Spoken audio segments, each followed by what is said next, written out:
You're pathetic for going through my phone. He smirked. It's just some random girl from work. The entire room went silent. I just stared. My heart shattering. 10 years later. He was on his knees. Begging.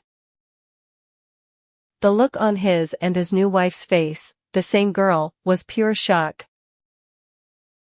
Hey everyone. I'm in a weird spot and could really use some outside perspective. My fiancé 29M and I 28F have been together for 6 years. And we just got engaged 2 months ago. Everything felt like it was finally clicking into place. You know, we've built a life together. We have the same circle of friends. The same inside jokes. It's always been easy. About 4 months back, he got a new job at a factory. I never really asked who he worked with. It was just a job. And he seemed to like it well enough. It didn't feel like a detail that mattered. Now, I'm not so sure. The other night, the first real crack appeared.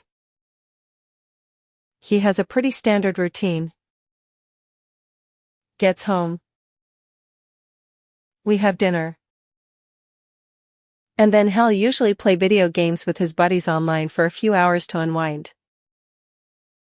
I'm used to it.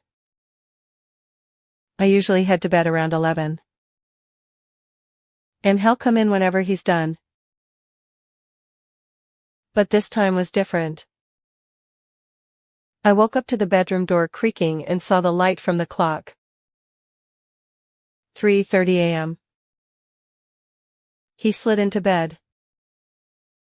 Trying to be quiet. I kept my eyes closed. My breathing even. Just pretending to be deep asleep. Then, things got strange. He rolled over. And without a word, started touching himself. He finished right beside me, with me lying there like I was just another pillow on the bed. It felt so disconnected and cold. Like I wasn't even a person in that moment. My mind was racing, trying to figure out what was happening. Is this what he does now? Is he too tired for me? But before I could even process the hurt, I heard it. In the dead silence of the room, there was a soft, rhythmic tapping. The sound of thumbs on a phone screen. My curiosity got the better of me. Who could he possibly be texting at 3:30 in the morning? Literally seconds after that, I took a slow, deep breath and rolled over, making a little noise like I was just shifting in my sleep. For a split second, I saw his phone screen, illuminated by that unmistakable bright yellow of the Snapchat interface. He must have seen my movement out of the corner of his eye, because he flinched. The phone dropped from his hand onto the comforter with a soft thud. He immediately rolled away from me, his back to me, and started faking the deep, even breaths of someone sound asleep. I laid there in the dark, my heart hammering against my ribs. It wasn't a dream. The mechanical way had just acted. The immediate pivot to his phone. The specific app known for disappearing messages. And the panicked, guilty way he dropped it and pretended to be asleep. It was all too real. In that moment, I realized the problem wasn't just that he came to bed late. The problem was that he was living a secret life. Right next to me. Under the assumption that I was oblivious. I couldn't confront him. My only proof came from a place of my own deception. Admitting I saw anything would mean admitting I was awake the whole time.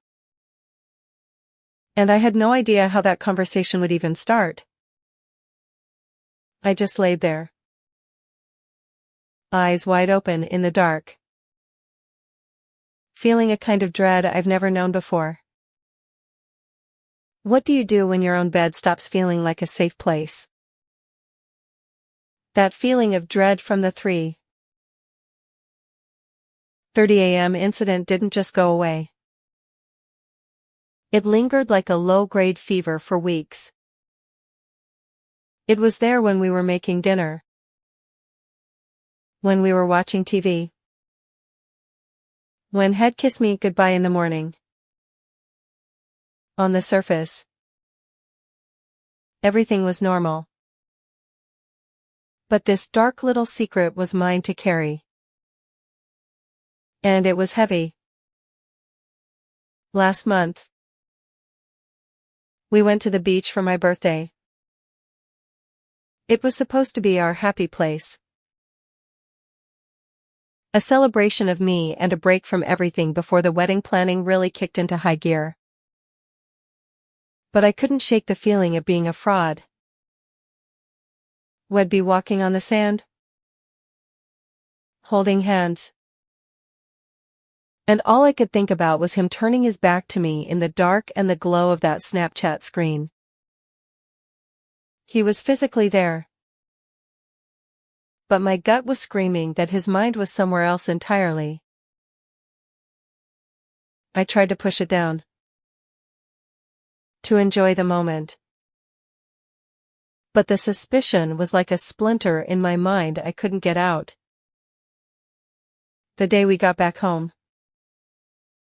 I hit my breaking point. He was in the shower. And the house was quiet except for the sound of the water running. His phone was on the nightstand, where he'd left it to charge. My heart started pounding.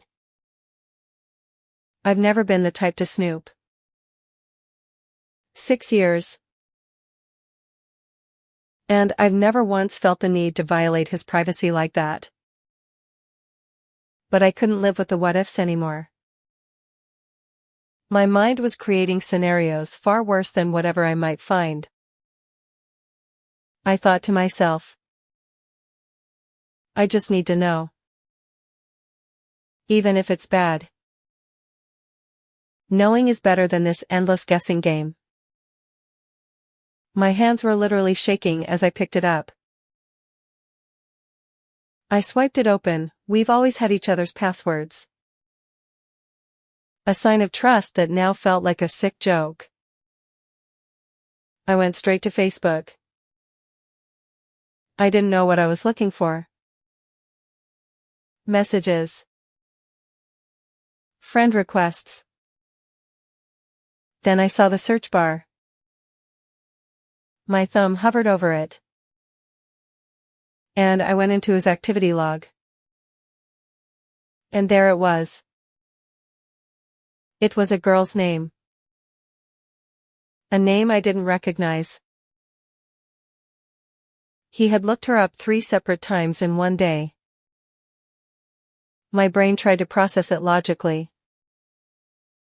Okay. Who is she? I clicked on her profile. She wasn't one of our mutual friends. In fact, he wasn't friends with her at all. Her profile was pretty private, with only about 3 or 4 pictures of herself visible. From what I could see, she seemed local. I just sat there on the edge of the bed, staring at her face on his phone screen. This wasn't a random, accidental click. This was a deliberate, repeated search for a woman he didn't know online. Why? Why look her up 3 times if you're not friends? The only answer I could come up with was that he knew her from somewhere else. Maybe from the new factory job. The vague, formless anxiety I'd been feeling since the Snapchat incident suddenly had a name and a face. It was real. But at the same time, what did I really have? A search history.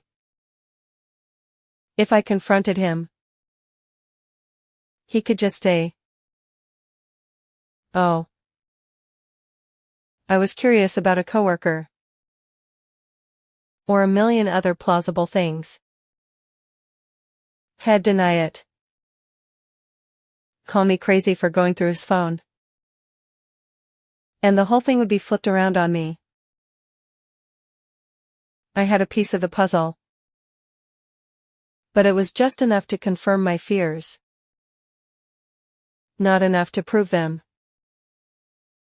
Fast forward to 2 days ago. The anxiety has been eating me alive. Every day feels like a performance. I'm supposed to be excitedly planning the biggest day of our lives. But I feel like I'm underwater. I spent the afternoon on the phone with a caterer, discussing menu options for 200 people. And all I could think about was the name in his search history.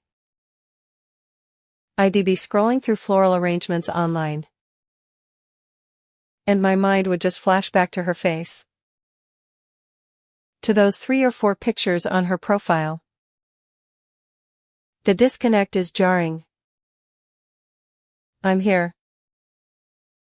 building this massive, expensive, and emotionally significant future for us. And I have no idea where he is mentally. That night, I did it again.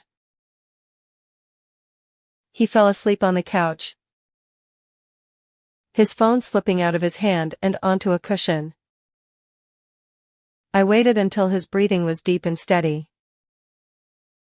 I felt like a criminal in my own living room as I picked it up, my stomach in knots. I told myself that if I looked and there was nothing, I would drop it for good. I would accept that the beach trip incident was a one-time weird thing and force myself to move on. I went to his Facebook activity log, my thumb shaking as I scrolled.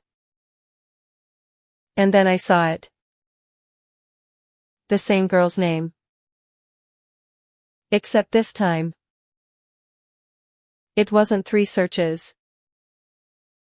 It was 4. He had looked her up 4 times in a single day. My whole body went cold. This wasn't a fleeting curiosity. This was a fixation. 3 times could be an accident. A weird rabbit hole. 4 times is a deliberate, repeated action. He was actively checking on her throughout the day. I put the phone down on the coffee table next to a stack of wedding venue brochures I'd been looking at earlier. On the left was the glossy photo of a beautiful barn where we could promise to spend our lives together. On the right was his phone, showing a log of his obsession with another woman. That's when I realized the problem. The evidence isn't that he's sleeping with her. The evidence is that while I'm building our life, he's building a fantasy life in his head with someone else. He's investing his time and his thoughts into her. And I'm just here, handling the logistics of a future he might not even be fully present for. I'm completely paralyzed. My first instinct is to wake him up, to throw the phone in his lap and demand an explanation. But I know exactly what will happen. He'll see I went through his phone again. He'll get defensive. He'll say, "It's just a name. What's the big deal? You're being crazy." And because I don't have a smoking gun, no explicit texts. No photos. Nothing but a list of searches can deny. Deny. Deny. He can so easily paint me as the paranoid, controlling fiancé who violates his privacy. And maybe I am. But my gut is telling me this is a huge red flag. And I'm about to legally bind myself to this person for life. So, I'm turning to you all. I'm planning my wedding. And I'm so confused and hurt. How would you react to a situation like this? Do I confront him with this evidence that he can so easily dismiss,